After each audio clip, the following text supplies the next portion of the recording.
നമസ്കാരം. ലോക്സഭാ തെരഞ്ഞെടുപ്പിലെ വിജയത്തിന് പിന്നാലെ നിയമസഭാ തെരഞ്ഞെടുപ്പിനുള്ള ഒരുക്കങ്ങളുമായി BJP കേന്ദ്ര നേതൃത്വം മാറുകയാണ്.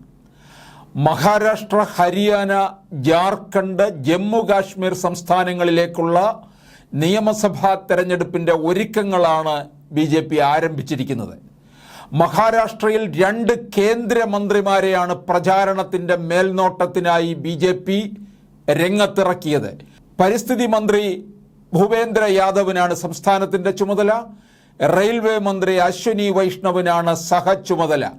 മറ്റൊരു കേന്ദ്രമന്ത്രി ധർമ്മേന്ദ്ര പ്രധാനാണ് ഹരിയാനയുടെ ചുമതല. ത്രിപുര മുൻ മുഖ്യമന്ത്രി വിപ്ലവ് കുമാറിന് സഹചുമതല നൽകിയിട്ടുണ്ട്. മധ്യപ്രദേശിൻ്റെ മുൻ മുഖ്യമന്ത്രി ഇപ്പോഴത്തെ കൃഷിമന്ത്രിയുമായ ശിവരാജ് സിംഗ് ചൗഹാനാണ് ജാർഖണ്ഡിൻ്റെ ചുമതല.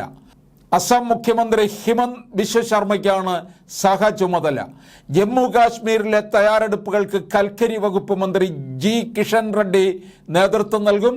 സാമ്പത്തിക തലസ്ഥാനമായ മുംബൈ ഉൾപ്പെടുന്ന മഹാരാഷ്ട്രയിലെ തെരഞ്ഞെടുപ്പിനെ ശ്രദ്ധേയമാക്കുന്ന നിരവധി ഘടകങ്ങളുണ്ട്. പുതിയ സഖ്യത്തിൻ്റെ ഭാഗമായിട്ടാണ് BJP തെരഞ്ഞെടുപ്പിനെ നേരിടുന്നത്. ഏക്നാഥ് ഷിൻഡെ നേതൃത്വം നൽകുന്ന ശിവസേനയും അജിത് പവാർ നേതൃത്വം നൽകുന്ന NCPയും BJPയുടെ കൂടെയാണ്.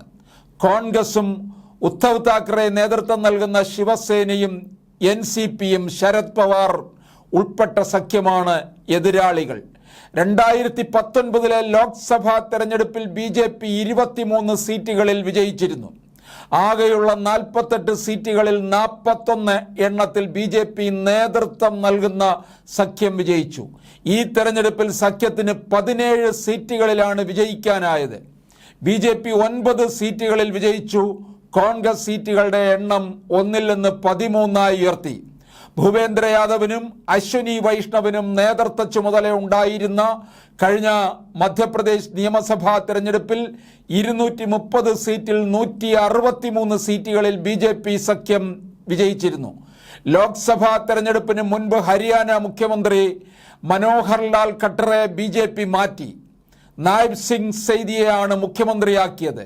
കശ്മീരിൻ്റെ പ്രത്യേക പദവി പിൻവലിച്ച ശേഷം നടക്കുന്ന തെരഞ്ഞെടുപ്പിനെ BJP വളരെ പ്രാധാന്യത്തോടെയാണ് കാണുന്നത്.